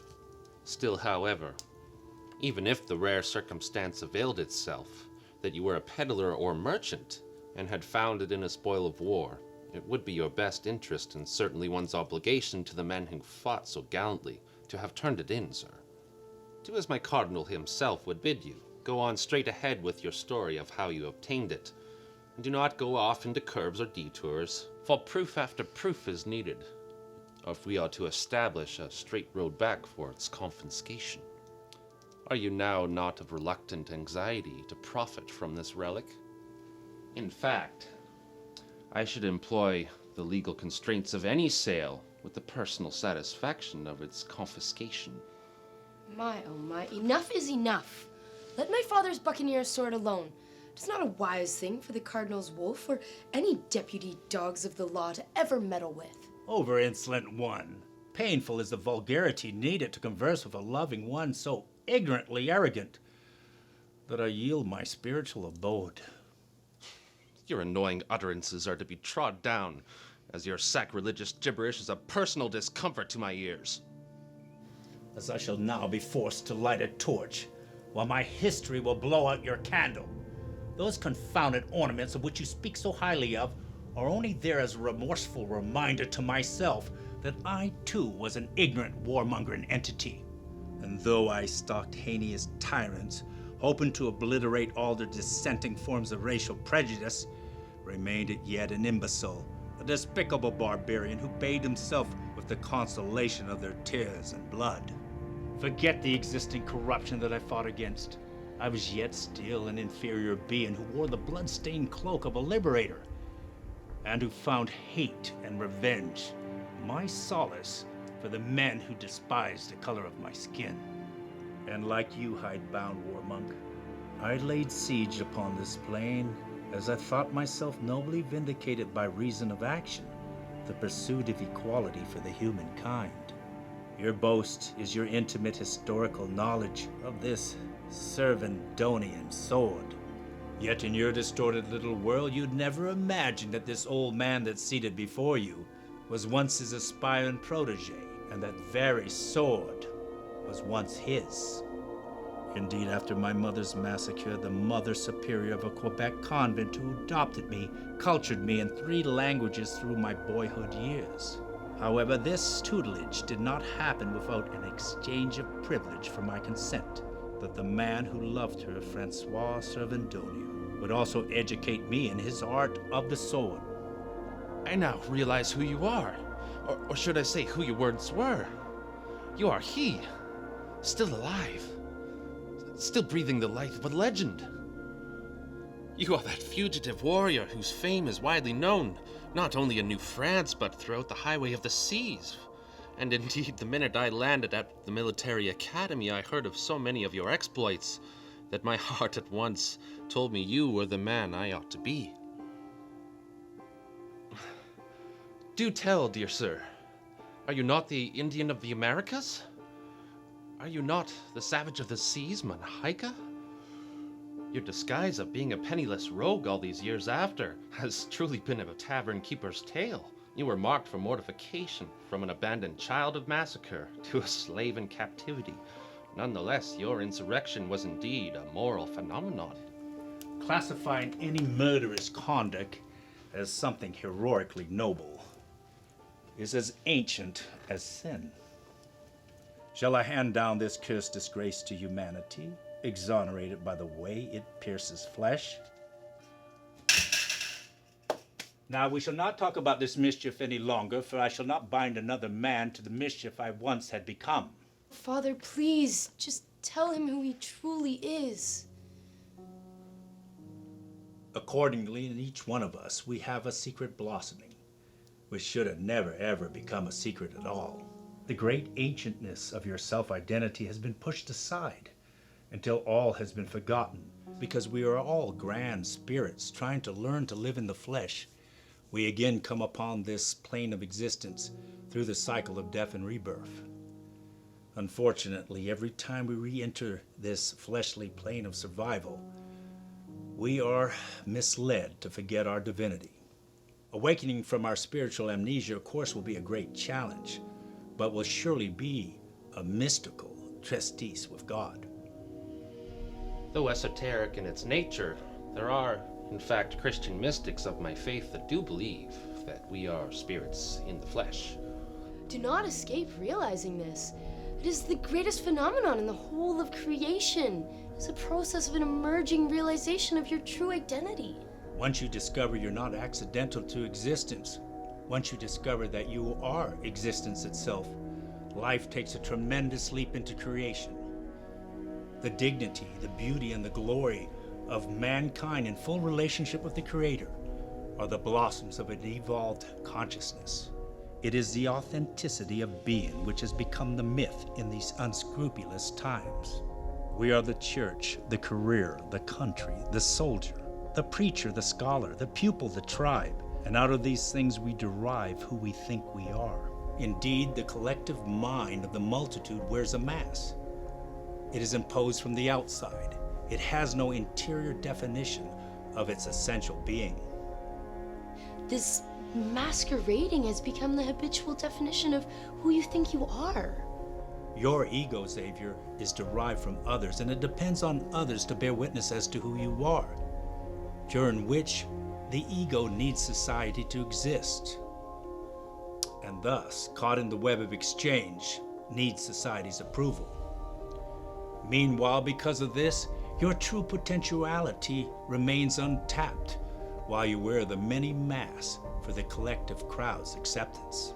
And though the multitude's act is to be rather vague in reflection to what I'm saying, its whole innovation has subsequently sent their soul's divine right of being in a spiral decline, far below the firmament's door, where she would have normally entered without a disguise to participate in Eden's celebration. Dearest Savior, still wearing many a mask, You do nothing about returning home. Know that these masks the egos wear are theatrical creations that can be dropped for the sake of one's authenticity. However, for the masses, anything that delivers you beyond their masquerade is utterly meaningless. For them, there is no awareness of even a problem. Meanwhile, the trees go on growing without being taught or having the falsity of a disguise. Nature knows nothing except this very moment. Nature knows nothing about being in masquerade. For that matter, having futuristic hopes, desires, and wants, which destroy the very gift of the here and now. This delusion is a great cause of man's preoccupation towards worldly endeavors, and has denied him the wine chalice from the eternal tavern of union which exists profoundly in the heavens as well as the earth. Beware of yourself floating in this lie. For those who preach complacency that the kingdom of God is in some far-off place, lull themselves and others into a deep coma. To speak the truth of the ultimate consciousness would be to swallow up all the philosophies into a superior and final theology. Love. Allow this verdict to transform your life as you have found this home by following your heart. Xavier, I abstained from murdering a slave curator in Madagascar, only for the privilege of adopting a child who had been lost at sea.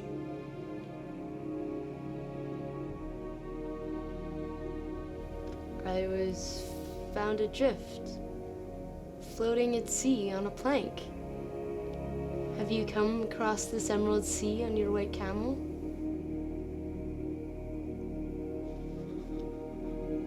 I will leave you both to be more acquainted.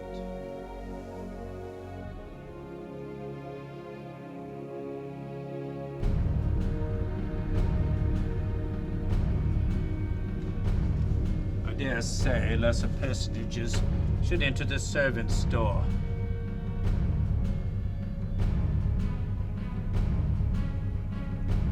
Seize the fugitive! This is death's door. More meat for my dog. I knew we were going to find him. Is that much bounty? Do I get to kill him? Be careful with him. You, stop now! I insist you stop at once. Can't you see that this man is a hero of France? Silence, priest! So you think your rival jurisdiction over the prey is a thing I would ever forget? You mean in the middle of a war, you of a French ethnicity would actually sell my hide to the British? I will cut your tongue out, you contemptible savage!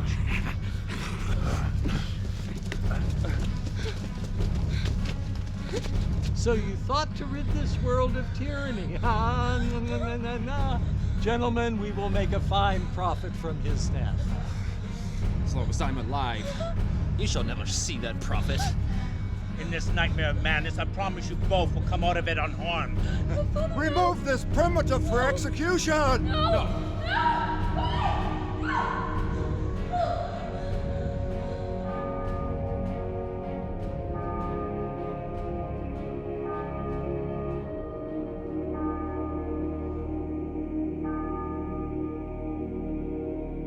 Set him up!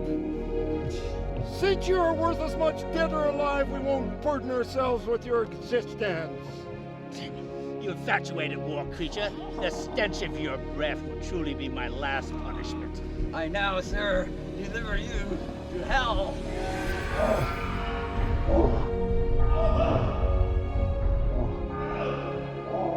Stop! Stop, you old fool! You're disfiguring him! Our bounty! You've totally lost your sanity. You've compromised his identity. He is mad.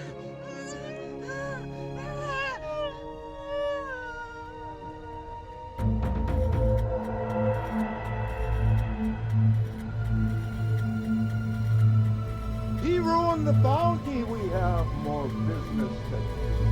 What? Oh!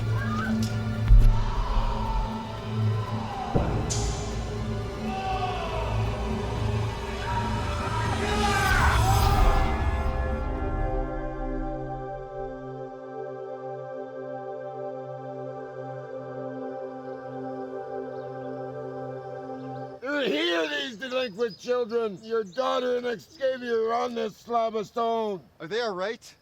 My darling, I've been the night all too worried. I won't let you go abroad. If I cannot stand one single night in your absence, then I dare not allow you departing for years or a single month away from home. You should pray that your parents don't give you a lashing and a beating as I would. Mr. Jobs, you have found me once, you will never find me again. Upon this demonstration celebrated and accomplished there under the satisfied eye of the Creator, the great lover was so impressed with this little one that he kissed his life's future that very moment. On this tombstone of 99 wishes, we are made witness to two children who now, drenched in the consciousness of light, had awakened to no better recollection than this very moment where 100 wishes have been fulfilled.